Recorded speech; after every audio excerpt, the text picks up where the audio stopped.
Okay, so thank you to the University of Kansas, the Spencer Museum, my old friend Stephen Duval, and everyone else who's provided such wonderful hospitality to someone who's really very far from home, and to the other speakers for their compelling erudition.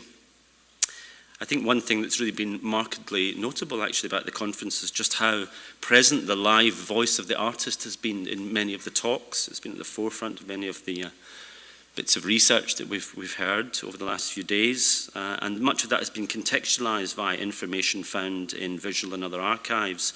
So this really feels like a kind of living, breathing subject. It's a topic that's very live. The conference has been, well, in fact, this trip to the States has been profitable in many other ways. I've been here since Sunday.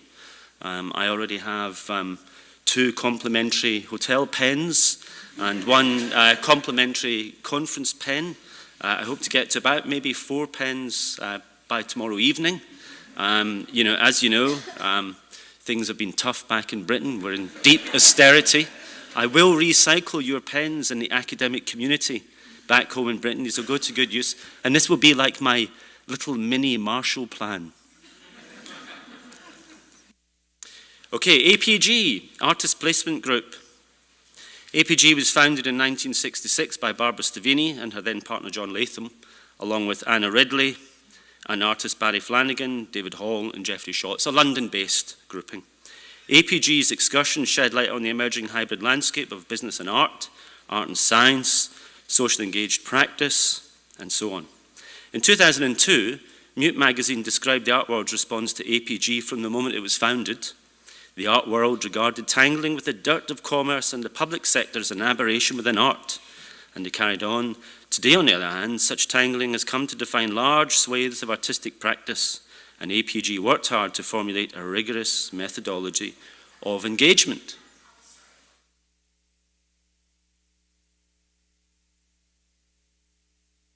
Is there a TV on in the...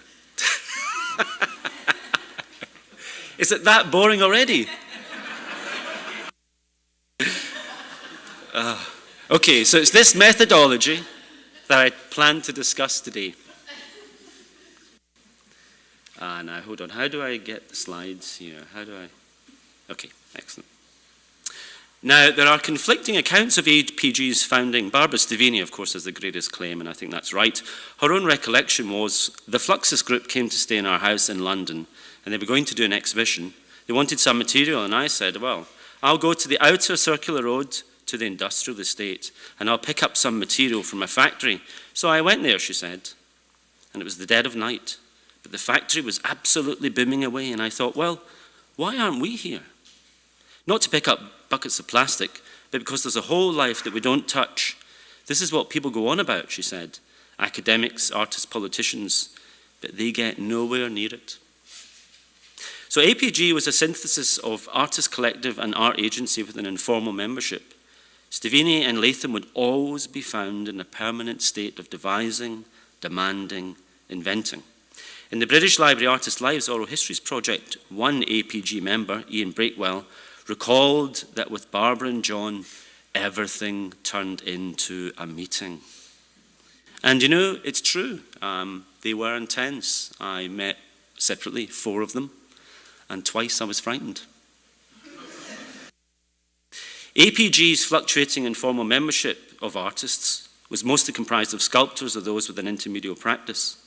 Artists simply gravitated towards APG's approach, and its central meeting place in the early years was the Latham's house in Portland Road in Notting Hill, in which regular think tanks were held, and these were discussions on alternative forms of artistic production, or how to identify the ways and means for artists to relocate their practices to the industrial workplace.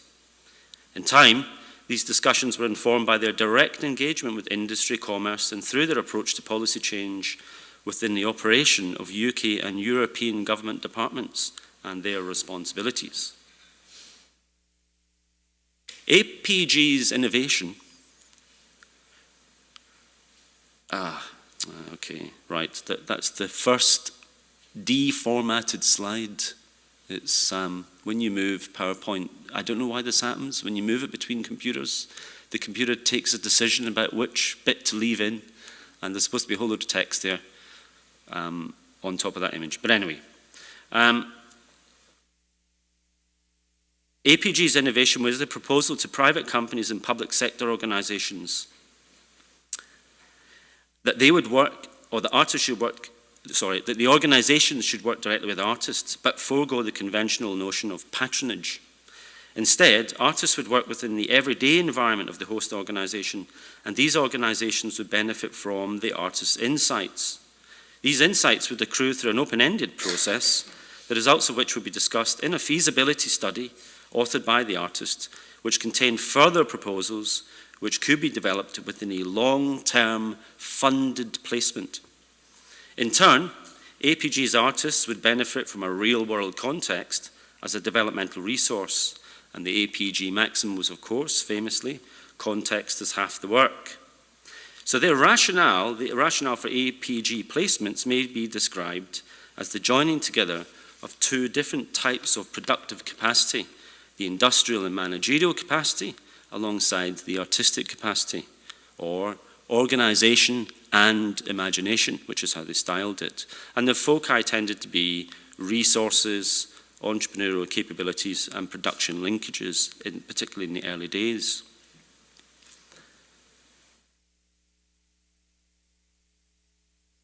Okay. The open brief was essential to APG's operation and its subsequent success. It was a method or approach which would formalize artists' creativity and imagination, and it prioritized artistic skill in their use of visual imagery and media, of ways of seeing, and an ability to discover forms, but also how their presence would generate discussion and inclusiveness.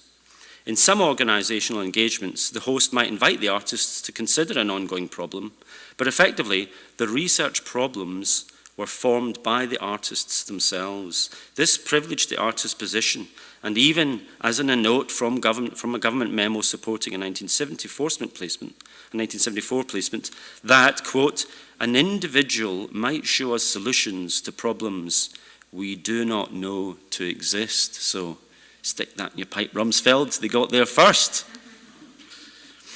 The second essential element in its success is how the results of this research would be presented as the feasibility study, the contents of which outlined ideas for what were hoped to be mutually agreeable projects, activities, and sometimes even realizable artworks. Now, the APG Archive is at Tate Britain, and it's just been catalogued.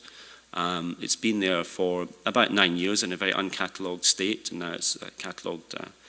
You can read through all the things in a kind of sequence.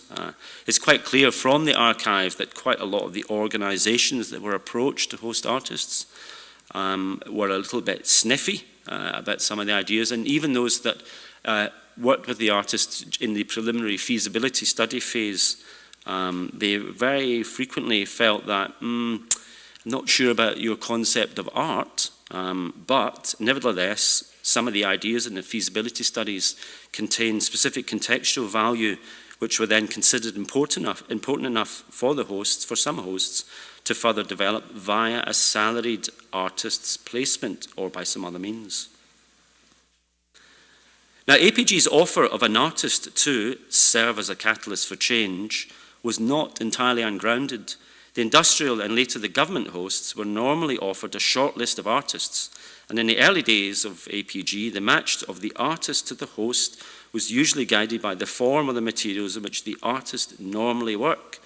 And in particularly, in the emergent period, which was from about 1966 to around 1968, APG saw one of its functions as facilitating artists' access to industrial materials.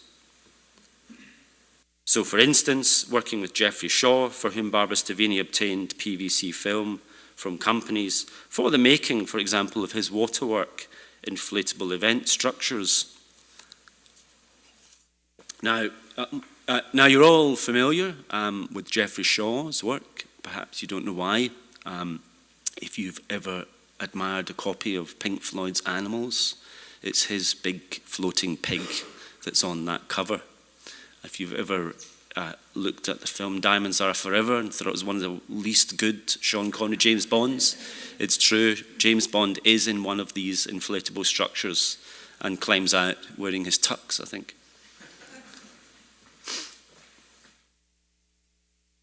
The second phase, the APG second phase, covers the earliest actual placement, so it covers the time period from about 68 to 72.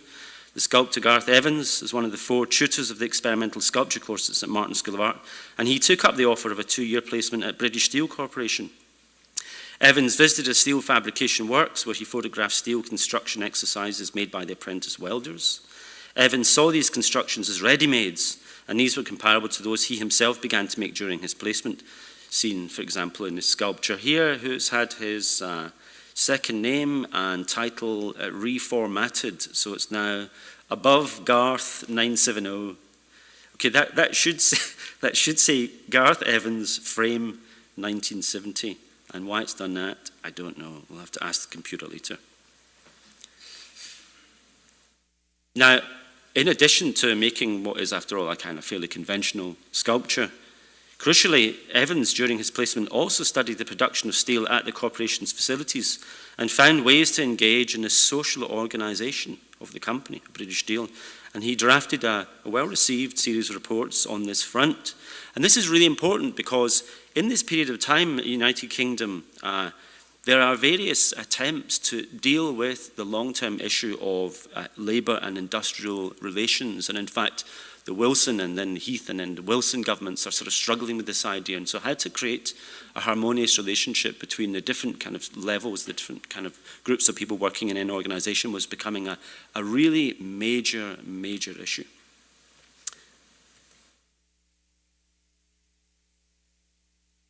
All right, I don't know what's going on there either.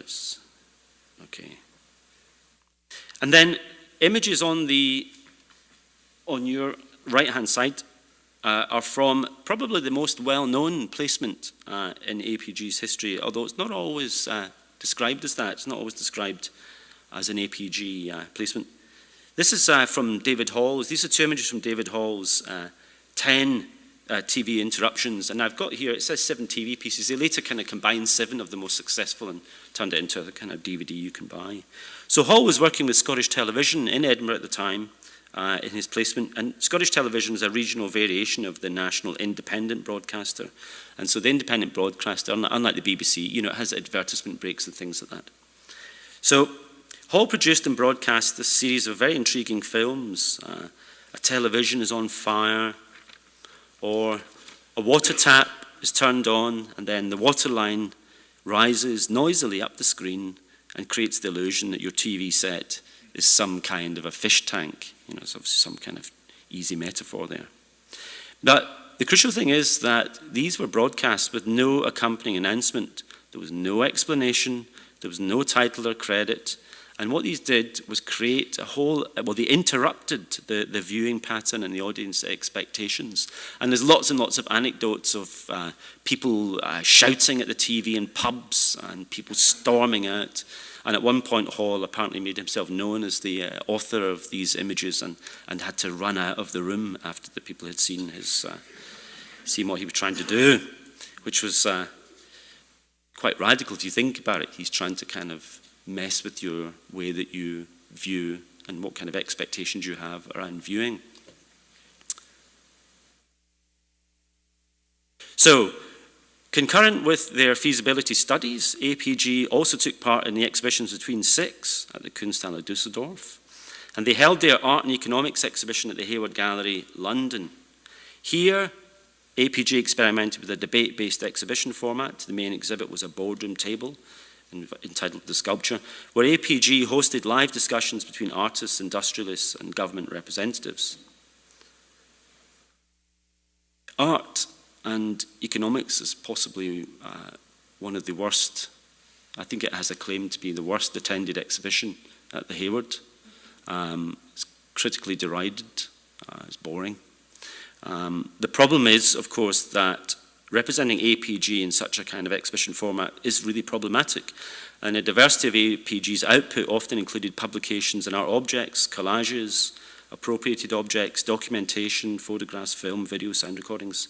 But really, in a placement, the artwork is not the end product, but the whole process. So they're trying to kind of create some sort of idea of what they do as a group and how they function within the exhibition, which is highly process-based, but not necessarily what you want to do in a kind of wet Sunday afternoon, is it really? So, the third phase of APG's history, from 1972, it follows the construction of a civil service or a Whitehall memorandum. Now, here they have a really kind of pivotal moment because they're now being championed by people who have real power. And what I mean by that is not democratically elected officials, but civil servants. They're the ones with the real power, aren't they? So this memorandum paved the way for offers from the national government departments, including the Department of Health and Social Security, the Department of the Environment, and via the Scottish office at the Scottish Development Agency. And that's John Latham. I'm going to talk about that in a little bit in a minute. That'll be my case study. But working with the Department of Health and Social Security in 1975, the diary artist Ian Breakwell began a placement within the architecture unit of the mental health group. And as part of his subsequent feasibility study, Breakwell submitted his diary observations of visits to high-security psychiatric hospitals. And he also produced a slide sequence for members of his special hospital's internal seminar, and this graphically portrayed the ignominy of the patient's living standards. And then after this, he was asked to join an interdisciplinary team tasked with improving not just the hospital's physical structure, but also to think about its impact on healthcare of the patients. We can't see the work. All of the artists working with government agencies signed the Official Secrets Act, and when the department got a hold of his report, they basically buried it, and it's still hidden. Occasionally it appears on the internet. It's quite interesting, and then disappears again. It's subject of all kinds of legal prohibitions. But Breakwell continued to work with the material produced during his placement, and it forms a good example of how most of the artists working with an open brief and collecting ideas from this research phase would develop the APG approach by synthesizing it with some of their own pre-existing or newly informed practices. So rather than diluting what Latham would later term Barbara Steveni's APG prescription, this synthesis had the effect of intensifying and prolonging APG's significance through the fame or the notoriety of the subsequent artworks. But it wasn't without its critics. There was also lots of problems with the APG method. Theirs was not a theoretical method, after all, but it was one which was intended to have a novel practical approach. And they were seeking a salary, after all, and they wanted the status of artists within organizations to be in line with other professional persons engaged within these organizations. But then the APG open brief insisted on the independence of its artists, who were bound by invitation rather than by instructions from authority. So there was a perception that the APG method was terribly risky, and it supported a kind of licensed opposition situated within the system. And this is how a number of organizations viewed the industrial and labor relations at the time. They saw that the unions could act in a way that was beyond their legitimate power. That was the argument. And so the idea that you would have this person freely roaming around an organization presenting alternative ideas of production and so on was a bit risky, and you can imagine how that might be. However, APG's ambitions were unstoppable, and their very argument for the value of the artist's presence in the company was rooted in a deliberately outsized view of the artist's role in society. Okay, so the APG Archive, now catalogued and housed in Tate Britain, it provides testament to this outsized view. It is a significant holding. It consists mostly of organisational correspondence, trying to persuade a multitude of private and publicly owned organisations and companies, from the National Co-Board to ESSO, to engage with artists. The volume of correspondence only increases when government correspondents include the civil service or democratically elected officials. So it is within the artist's practice and through this correspondence that the APG concept, the method and so on, is fully revealed and nuanced, developed and analysed. So that's the potted history. After 1979, APG was mostly engaged with organising high-level meetings in Germany, France and the Netherlands. It restructured. It renamed itself as O&I in 1989, and then in 2008, after not receiving any kind of support from the Arts Council, it was dissolved. APG also relied upon and in part sustained itself for over 2 decades by concurrently engaging with the public through exhibitions and grants awarded by the Arts Council of Great Britain. Some of its artists were also its worst critics. The APG proposition that an artist could meaningfully contribute to commercial and bureaucratic organisations, sometimes without a specially developed critique of institutional motivations and strategies, was treated with suspicion by some of the artists. But on the other side of this balanced judgment, there were formal as well as contextual and conceptual innovations, and I think that history will show, as more and more emerges from the archive, that the more successful feasibility studies or placements problematise the art object and the institution just as convincingly as some mainstream gallery works of conceptualism. All right, so we're halfway through and I'm on time.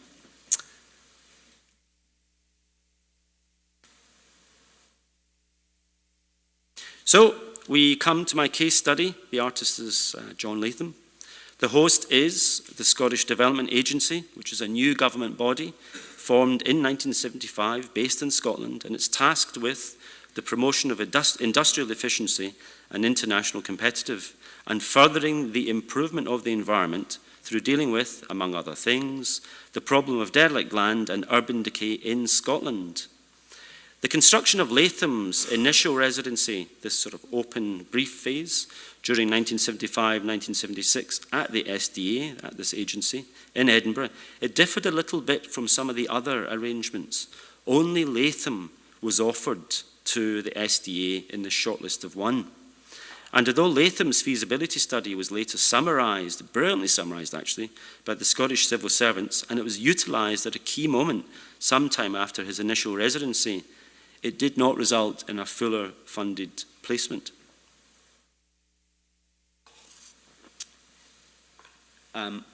If anyone is really interested, I'm talking about lots of different documents in this paper, and I have copies of them here. And one of them, the feasibility study, I took a copy before it was catalogued, and I don't believe you can get a copy. And now I can't find it in archive because I think it's gone upstairs into the collection of the Tate. So I've got a copy, and that might be the only chance you'll ever have to see it, unless somebody puts it online.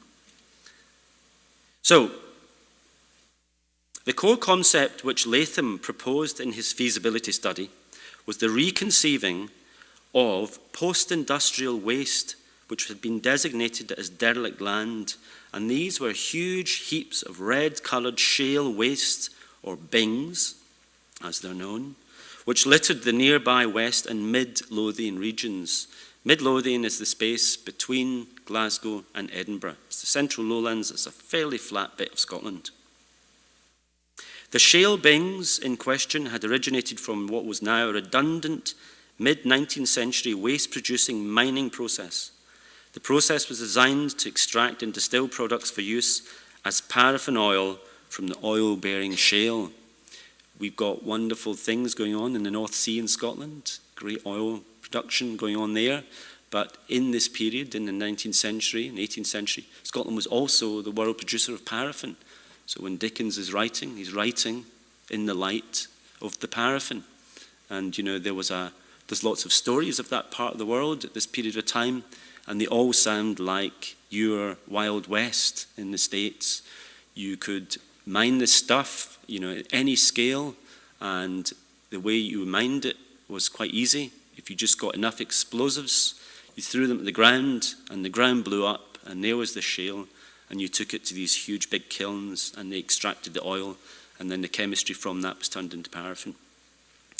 So various smallholders as such, and various big groups of people worked together, and it was fairly common to be walking around with people just throwing dynamite wherever they went. So it created this incredible landscape. It destroyed the landscape to a certain extent, and all the stuff that we'll be looking at is the sort of aftermath of all of that. And shale mining actually didn't stop in the 19th century. It carried on right into the middle of the 20th century. They offered really, really significant employment until midway into the 20th century, by which time the sort of cheaper Middle East oil started lubricating our Western economies. But what you have left are these kind of enormous, what look like extinct volcanoes that rise in some places to a height of 95 meters, and quite incredible. They are irregular cones of burnt and oxidized mining waste. They're inert, and they are strange, mysterious environments if you walk around on them. There are 19 shale bings remaining in the region now. It's a non-toxic byproduct. Okay, so the stuff's inert. The way that they are constructed, I'll have to try and explain this without the aid of a pointer, but effectively your truck full of this burnt stuff that's had the oil extracted from it would go up a steep slope. Yeah, you see that? And it would get to the top, it would get to the peak, and then it would dump the stuff down the sharp front of these bings, and these things would grow. They would grow outwards and upwards. Yeah.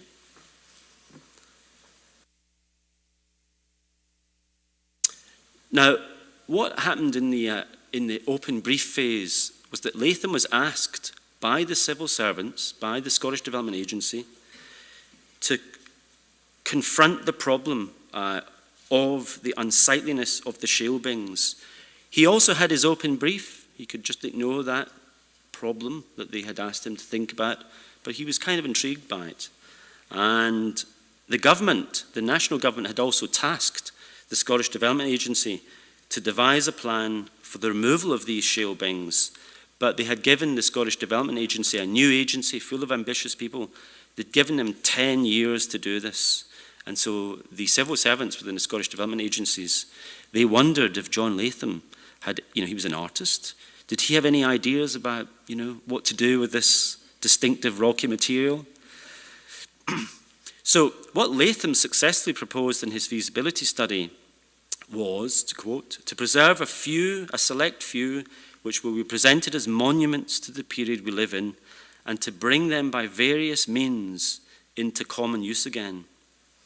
And he argued that these were not derelict land at all, but a type of sculpture, and if this was accepted, it could bring vital tourist benefits to what is still a depressed region of the Scottish Central Lowlands. And for one set of shale bings, he proposed a somewhat complicated schema, but one which has a claim, I believe, many others do, to be certainly the largest artwork in Britain, and one as significant as Spiral Jetty, Double Negative, or any other iconic work of land art. But firstly, because the APG method is to link an artist with a host and to devise problems for the artist to solve, we need to know a little bit more about John Latham. He was controversial. Right up to his death on the 1st of January 2006, he faced censorship. His very final show when he was alive was at the Tate, and they censored one of his works, which contained a copy of the Quran. He was suspicious of language and power. His reasoning could be obscure at times. Destruction and transformation were important aspects in his worldview. After serving in the British Navy in the Second World War, and he saw really, really very significant action during the Second World War in the Navy, he returned to England and began his life as an artist. His early paintings displayed an interest in myth, metamorphosis, and organic processes, and quote, his imagery and forms were found during the activity of painting rather than being preconceived. In the early 1960s, he began to incorporate books into his paintings or assemblages, and as this practice developed, it offered truly significant and troubling challenges to audiences and critics alike. Latham's contribution to his good friend Gustav Metzger's Destruction in Art Symposium, and I have a copy of the talk that Metzger gave where he launched this incredible plan, this idea, this concept. Latham's contribution to Destruction in Art Symposium was one of his well-known Scoob towers, and here you can see the word Scoob is the word books in reverse. And here Latham would set alight his towers of often second-hand hardback books, well-known collections such as the Encyclopedia Britannica, and that the public would view the burning of books. And such acts of destruction of knowledge, would be compared to Nazi book burning. And books would meet their end in other ways, and even more provocatively, if that's possible. As an art school lecturer, Latham was dismissed from St. Martin's School of Art, and dismissed from teaching what was probably the most radical sculpture education program in British art, for the provocation of his now infamous book mastication, which later formed the work Still and Chew, Art and Culture from 1966-67. Okay, so some of you I'm sure know this work, it's a well-known work. The background is Latham invited his students from St. Martin's to join him in a feast, and the main course were the pages from Clement Greenberg's Art and Culture, a copy of which Latham had borrowed from the School of Art library. This they then chewed up. Apparently they only got about a quarter of the way through. I mean, it had been a horrible experience, and it is, after all, quite a big book. And so they chewed up the pages, and he spat out the pages for Latham to distill, which he did, and then he decanted the distilled liquid into a phial, and all later on he put it into a leather case in this kind of Boiton valise style, Duchampian thing, to be displayed as a new work entitled Still and Chew, Art and Culture, but not before he received a warning that the library loan was now, was really overdue. And the great authority on Latham, John E. Walker, described it thus: Latham, quote, performed an alchemical-like transformation in order to distill the book's essence in such ways to neutralize its potency. And actually, he was really good friends with Greenberg, but of course, like a lot of relationships that Greenberg had, it ended in acrimony and nasty letters and so on. And then, following the library's insistent demand for their book, he presented them back with this phial of distilled liquid and was promptly dismissed from teaching at St. Martin's. And he never really taught regularly in art schools after this, which would really not have been very easy for a father of 3 children. But, Latham always gets the last word, I think. He always wins in the end, I suppose. And when he was invited sometime later, nearly 10 years later, to exhibit in an exhibition, Structure and Codes, at the Royal College of Art in London, he sent them a text panel entitled Senior Academic Institutions, which stated this, and I'll just leave you to read it.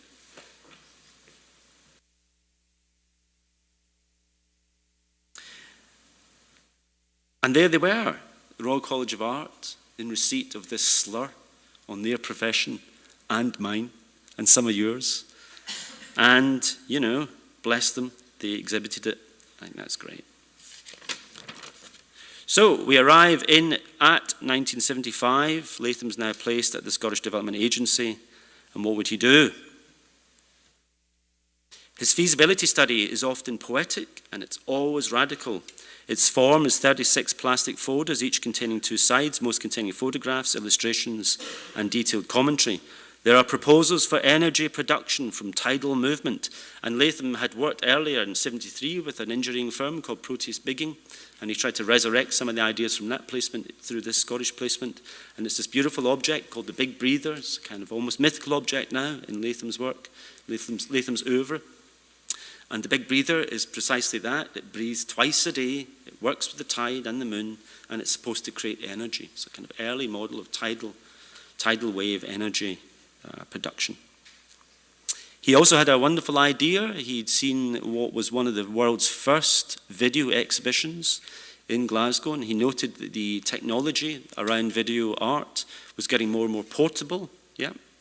And so he proposed, well, let's take all that technology and don't worry about the art gallery stuff. Let's set up community TV channels using this technology. People can now create their own television.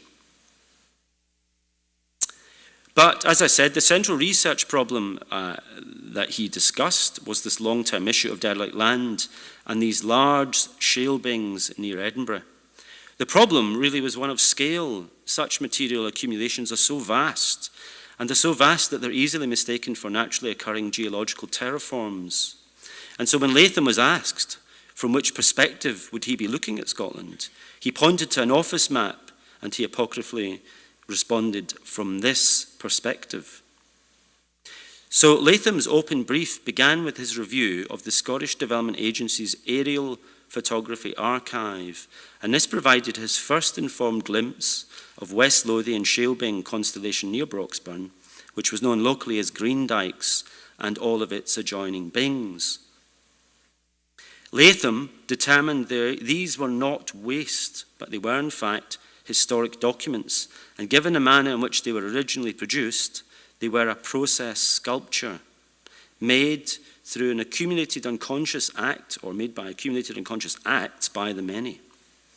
And then using the aerial perspective afforded by the single surveillance photograph, Latham anthropomorphized Green Dykes bing as torso, Foshaldene bing as the limb, Niddrie bing as the heart, and Alban bing as the head, together comprising the torn figure of a woman, now to be named Niddrie woman, whose disembodied heart is too large to fit inside her approximately scaled body. And he cited the prehistoric carving, the Venus of Willendorf, and other discussions around emblematic features in the landscape. He was a great walker, the white horse in Oxfordshire, the Sand Giant, Dorset, and so on. He wanted to create some emblematic feature. And there's something else going on here, which is this moment of aerial revelation. Latham at this point in time now granted access and a form of kind of future responsibility for these derelict terraforms, momentarily reenacts many of his previous works' concerns for myth, time, transformation, context, destruction. In Serres and Latour's Conversations on Science, Culture and Time, Serres notes, discussion conserves. Invention requires rapid intuition and being light as weightlessness. And it's Latham's previous practice which provides him with a platform to such weightlessness of being. But now Latham must return to earth, and so he begins what is a really exhaustive series of terrestrial visits photographing the site of bings, including Nigel Heart. Here the image is taken from the vantage point of Niddrie woman's torso. And he's really behaving now not really as a kind of cartographer, but more like a kind of prototype psychogeographer. And then, as well as this site that he's now renamed Niddrie Woman, he's increasingly enraptured by another distinctive bing off to its west, which has 5 separate peaks but one base, Westwood Bing, also known locally as 5 Sisters. And I showed you the image earlier, and if you look from above, it looks like a hand. It has the 5 fingers. So note that anthropomorphism again. And in the mid-1970s, the surface of the bings was relatively raw, it's very harsh, and a comparative image of 5 Sisters, which I took in 2008 from exactly the same vantage point, the nearby Idywell Bing, shows that the surface ecology covering the bings has continued to add to their naturalistic appearance. And so when you see these bings now, they are covered, most of them are covered in all kinds of features, which I'll talk about in a little bit. And in the feasibility study for 5 Sisters, Latham offered purely modest proposals for site access, environmental vantage points, little markers, some steps, notice boards. And he also looked to the Scottish Development Agency for ideas about the preparation of historical records of the sites, and he asked for, as he always did, further artist placements. For Niddrie Woman, he proposes a whole other level of consciousness raising, including the incorporation of further artworks. And he cites the Scottish artist and poet Ian Hammond Finley's nearby garden environment, Stony Path, as the region's exemplar. And Finley's garden, as you know, is an environmental artwork into which other further artworks are made. And so for Niddrie Woman, for Westwood Bing, Niddrie Woman, Latham proposes his own 24-metre intersecting book beacon entitled Handbook of Reason, And the reason why it's entitled that is that the maquette that he first put together, this cruciform shape, one of the books is just called Handbook of Reason, and that's how he often worked like that. And then further mock-ups. These are pages from his feasibility study at the top 3. But further mock-ups are actually beginning to appear now on social networking sites. And there are people who are finally discovering what Latham was trying to do in their region, in their locale. And they are very excited by this. And they call themselves the shale people. And I think that one of the shale people has done this beautiful collage you see at the bottom there. And it's just a wonderful thing. And, you get a glimpse here of the dynamic quality that such a towering monument would have brought to the site if it were possibly engineered. And he worked with Ove Arup actually on looking at, could shale hold this much metal? It's quite a kind of strange sand dune-like environment in some places. And they said it could. So, back to 1976, Latham submits his feasibility study, and the relationship with the Scottish Development Agency seemingly ends, and APG go off to Documenta 6 to have verbal jousts with Joseph Boyce. And then, little by little, in Latham's mind, the argument for Niddrie women begins, and he then spends the rest of his life on and off arguing for the full conservation of these beings and his reconceptualization that is Niddrie women. And here he really believes that he has solved the Scottish civil servant's nearly impossible operational quandary about the vast beings' material disposal. And what is required is not their disposal, but the reconceptualization of the sites as monumental process sculptures. And this is really wonderful, that Latham feels that their material uniqueness should remain tethered to their sites. Remember, the context is half the work. And with their history and their multiple associations, including the ones that he's now brought, should be celebrated and concretized. So, what's the social legacy of Latham's feasibility study? Well, Five Sisters Bing is actually now preserved under the Ancient Monuments and Archaeological Areas Act, and the version of that law didn't exist when Latham was working, so there wasn't a legal protection, and there now is. And here in this image, you have it's my friend, the artist and poet Alec Finley. He's standing in front of Five Sisters, Shale Bing. He's holding up a copy of Terry Measham's excellent Tate Gallery 1976 publication on Latham. And Finley is the son of Ian Hamilton Finley, the nearby garden, wonderful garden, Stony Path, or Little Sparta as it's now known as. Now what happens is Latham and APG actually playing a really central role in the preservation of Five Sisters and its designation as what is now known as a scheduled ancient monument. Now what that means is, in the future, this will be an ancient monument. So we're scheduling it that, and it's a planning decision, so you can't touch it. It's a wonderful concept. But, these things sit on top of land, and people own land.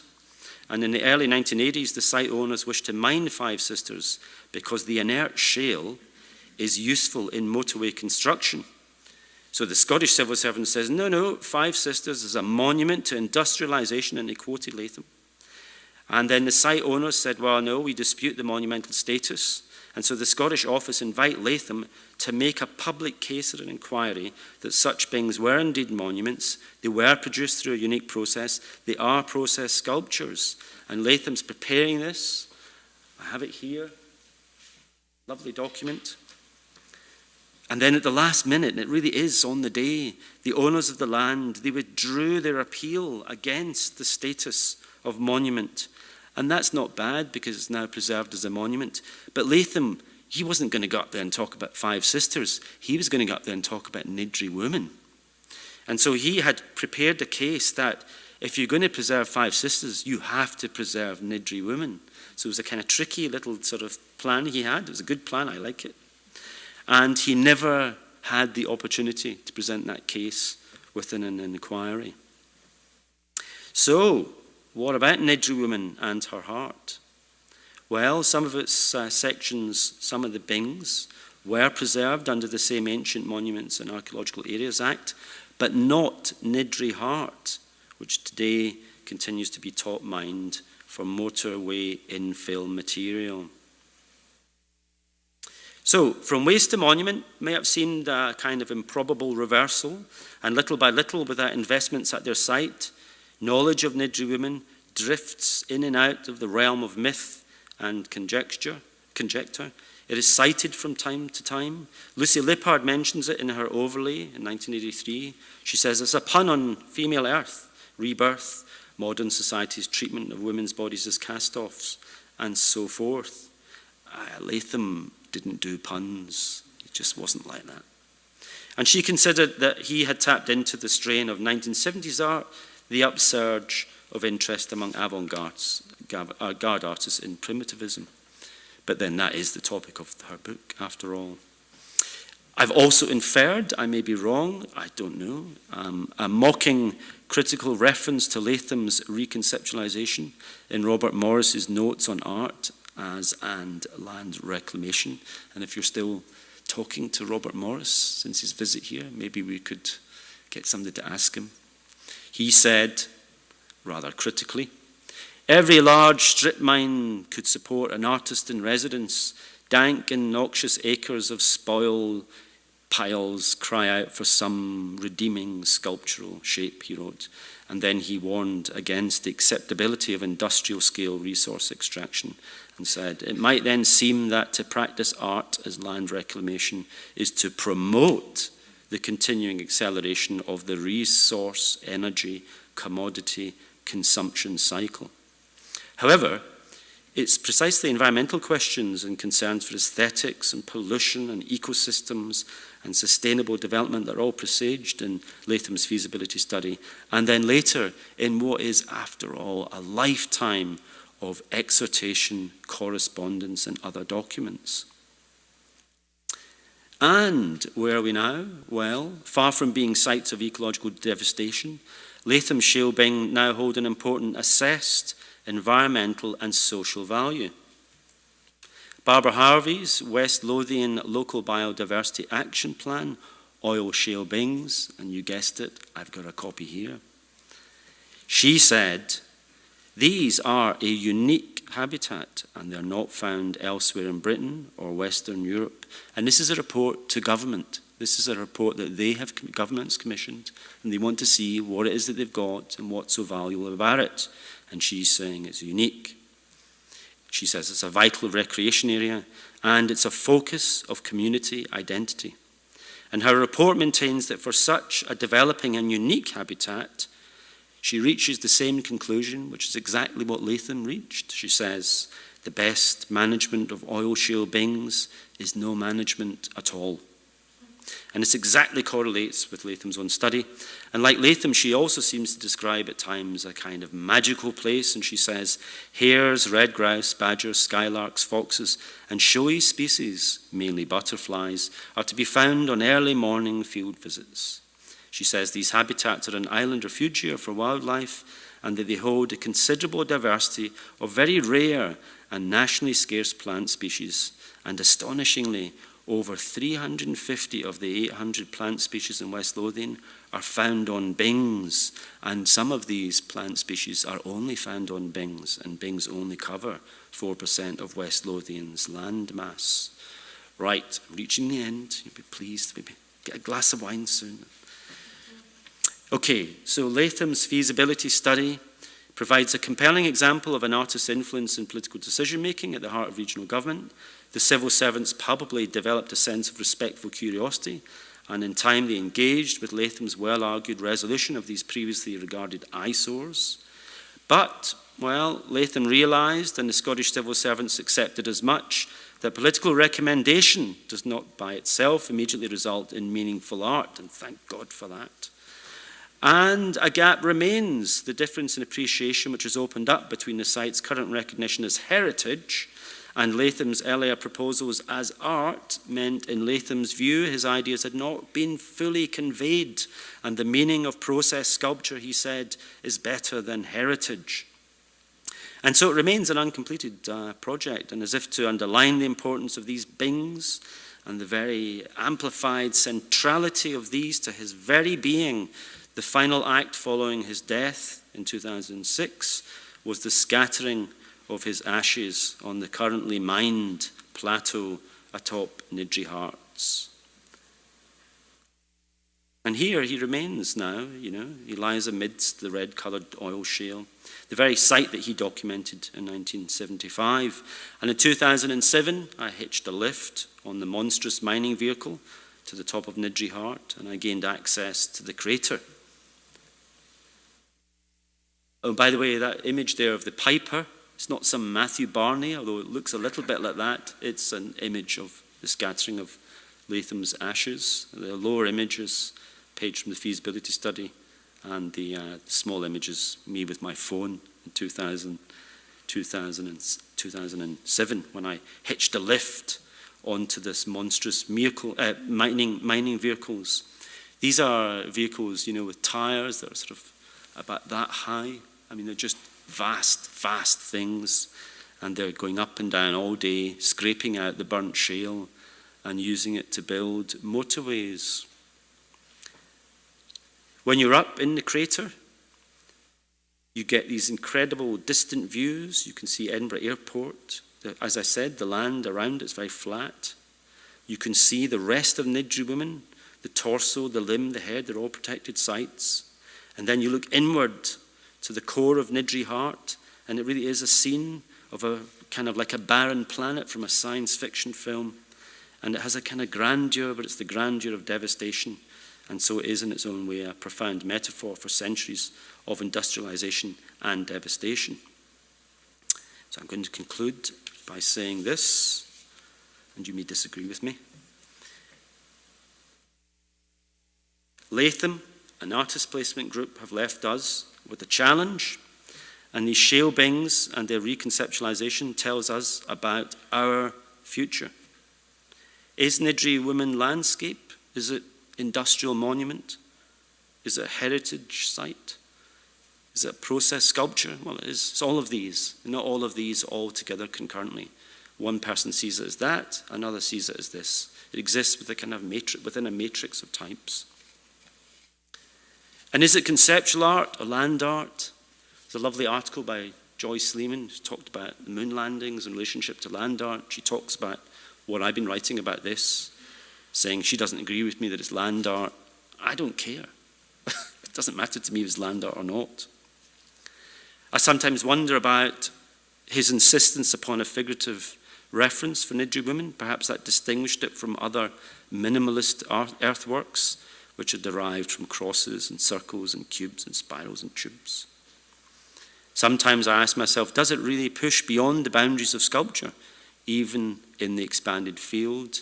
And then I think, actually, these are really quite minor questions.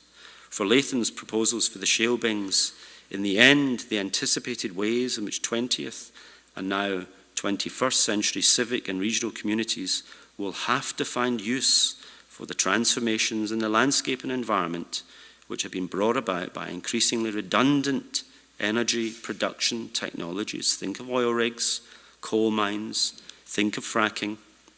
And all of these have to become redundant if our planet has any chance of survival. Thank you very much.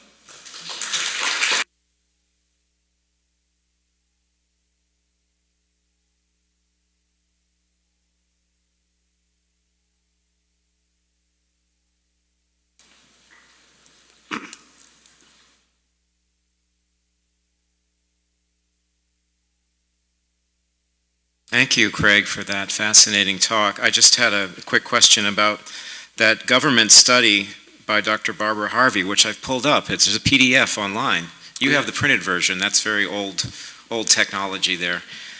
Did she make any mention of John Latham and his project, or was she completely oblivious to it as a scientist coming from a different perspective? Yes, the latter. It's now, I think it's now 8 years old, isn't it? 2007. She makes no mention of Latham or the shale bings reconceptualization. difficult to find where she would have found that information.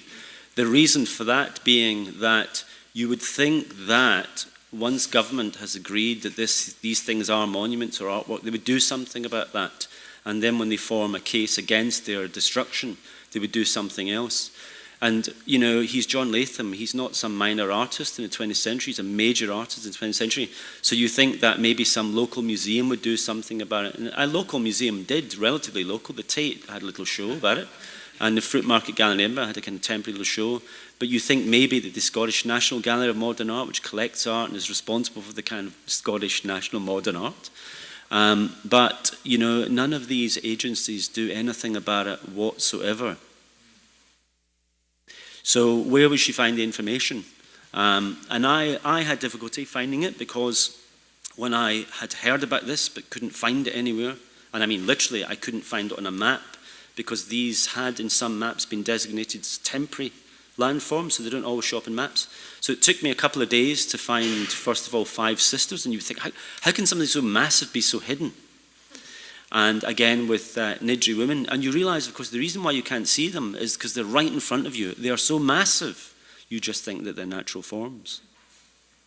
So you have to get up close and you start to find things within their forms. You find all sorts of industrial ephemera, bits of rusting sort of material. You find old tools and things like that.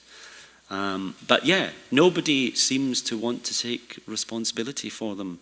And when I read Harvey's report, I was elated really. I sort of saw the beginning. I saw the beginning of what Latham, I think, was trying to do, which is that you could now triangulate the meaning here. They're accepted in the art world, right? And then they can also be accepted in some other world. Once you've got that beginning of a triangulation, they become they will be sort of preserved, but not in the way that he wants them preserved, which is that the whole of Niddrie women, including her heart, is preserved.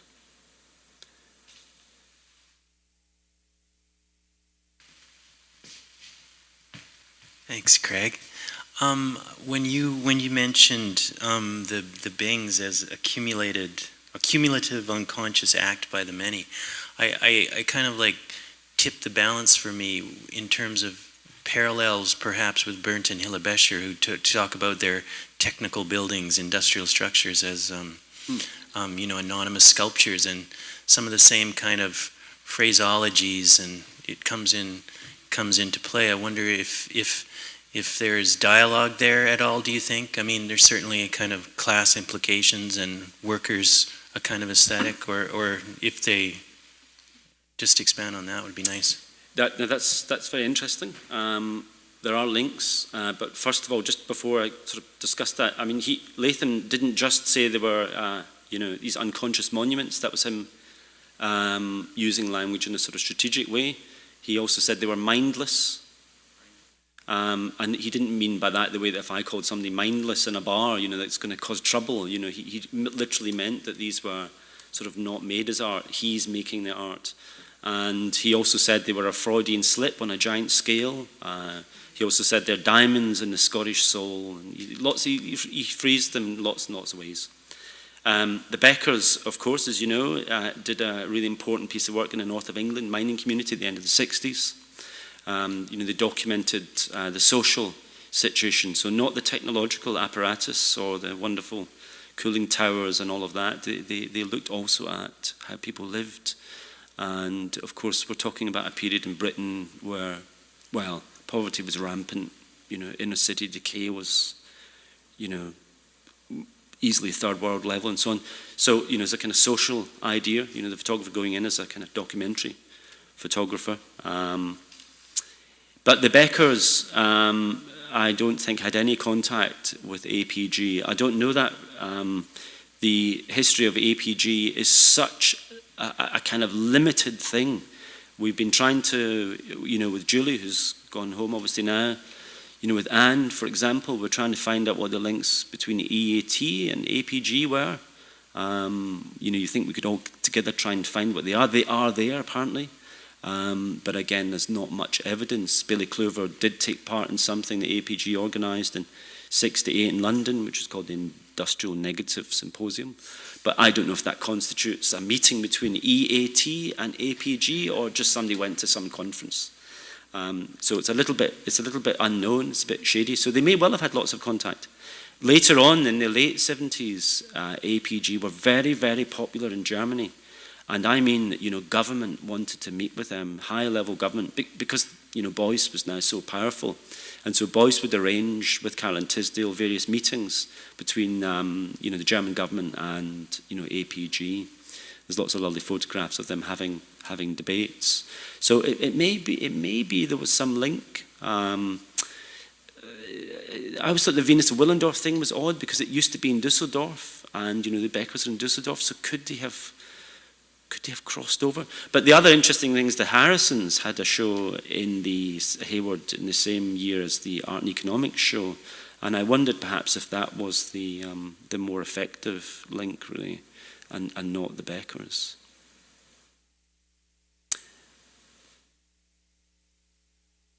Did that answer that? Yeah, I'll ask another question. The ways you were the phraseologies you were using to describe the Bings. Very polyvalent, ambivalent, and you were loading up the kind of poetic language that usually accrues around poetic objects. But in the end, you kind of seem to want to dispense with that and take a eco-critical kind of take on it. So that is you distancing yourself from Latham's project to some extent, because, or is that part of Latham's project? I guess it is part of Latham's project. Oh, right. Okay. So if you think about the implications of what I'm proposing, there is the largest artwork out there, and nobody knows about it, or they do know about it, but they don't know where it is. And that those that are responsible for it don't want any responsibility for it. And if you think of the amount of people that go out and see the Lightning Field or any of Smithson's work and so on, here you have an equivalent. It's made differently, organized differently. You would think about it differently from a typical land artwork, but this would bring untold benefits to this region. Yeah. So that wasn't my motivation. What I was suspicious of was the very opaque rhetoric that Latham tended towards, and I encountered that a couple of times in my life in conversation with him, and it was very hard work. As in, it went nowhere, it was unproductive. You just went into his way of thinking, and then your mind was scrambled, and that was it. So I had to find the evidence that the original placement had resulted in agreements from the host that these were indeed monuments or even artworks. And it wasn't quite clear because the structure of the APG methodology is you hand in the feasibility study, and if the host agrees that that's got good enough content to go with, you get funding to carry on doing this. But of course what Latham's done at this point, he's already reconceptualized the Bings. The job's over, he's done the job, but they called him back for the public inquiry around Five Sisters. That's the turning point. And he knew, and they knew, that they had now agreed with his formulation. Not necessarily for Niddrie women, but for the Five Sisters. So at that point, that was my eureka moment. Everything fell into place, Now, just because some government person says it's an artwork doesn't mean to say it's an artwork, but there's enough corresponding elements from the art world, little references and so on and so forth, that together join up, I think, into this kind of my conclusion. These are great artworks, and we need to do something about them. The preservation side, the ecological side, Latham was extremely interested in power generation, the ecology, maritime issues, sometimes a bit wildly kind of off the mark. One of the feasibility study proposals is fish farming could be done through heating up the water by using nuclear power station effluent. So sometimes it just goes too far, but yeah, in the end I think there is a kind of ecological slant there. He's trying to tell us about the past, the future, where we're going, and we need documents to understand how that works. Thanks. Are there other earthworks of scale in Great Britain? Oh, I wish you hadn't asked me that.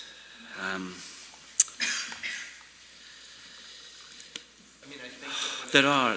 I'm going to tell you about one horrible aberration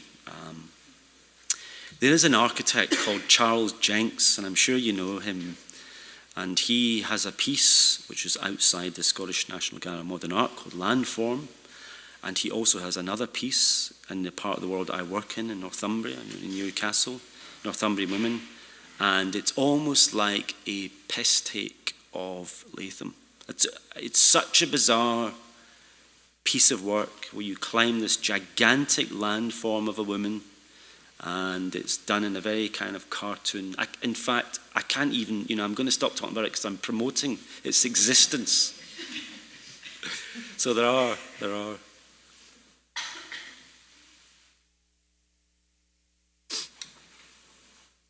I'm just wondering to sort of satisfy a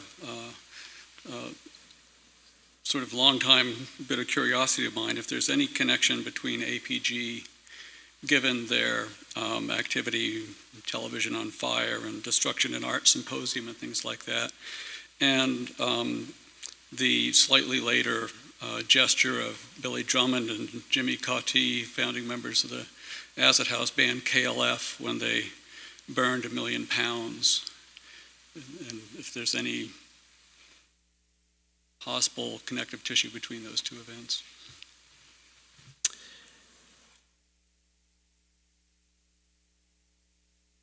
About a year ago, Billy Drummond had an exhibition, and I saw online, and my jaw dropped because I thought it was an extreme act of plagiarism of my friend, Scottish artist Ross Sinclair. And Ross Sinclair teaches in a department called Environmental Art at Glasgow School of Art, where I was a student.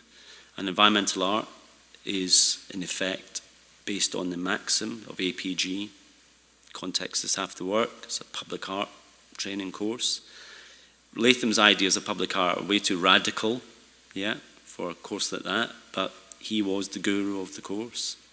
And I think Drummond knows a lot about contemporary art. He will have known about the effect of burning that 1 million, within different spheres that he works within. But his interest, I'm putting it politely, his interest in Sinclair made me think that he really knows a lot more about contemporary art and themes within contemporary art and artists and so on. But I don't know if there's any direct connection. The other conjecture, I think, that you started with, the Destruction in Art Symposium, I've said in one of the pieces of writing about this, actually, the best way to think about all this is just to forget APG and think about this as a piece of work that would conform to the destruction in art typology. And that's a complicated typology. It's work that's made through falling, through spraying, through destruction. But Metzger and Latham fell out. They fell out quite badly because of Metzger's criticism of APG and their methodology. He thought that they were colluding rather than critiquing big institutions. And in fact, Metzger, at one of the events that they held, talking to one of the industry leaders that they were trying to attract, he said to him, if I had my way, I'd burn down your factories. So that's really not the way to get employment, is it? So I think that's more, Latham's more thinking about, Dias, Destruction in Art Symposium, and the meaning of that. And Destruction in Art Symposium is really all about Metzger, and Metzger, of course, helped form the Breakaway Group, Committee of 100, and they broke away with the campaign for nuclear disarmament because they thought the campaign for nuclear disarmament was a bit too pacifist. So with Bertrand Russell and others, they kind of argued for a sort of more assertive approach. So I don't think there's any link, except I think probably Drummond knows something about Latham, but I'm not quite sure what. And he probably knows more about Still and True art and culture than he does about the shale bings.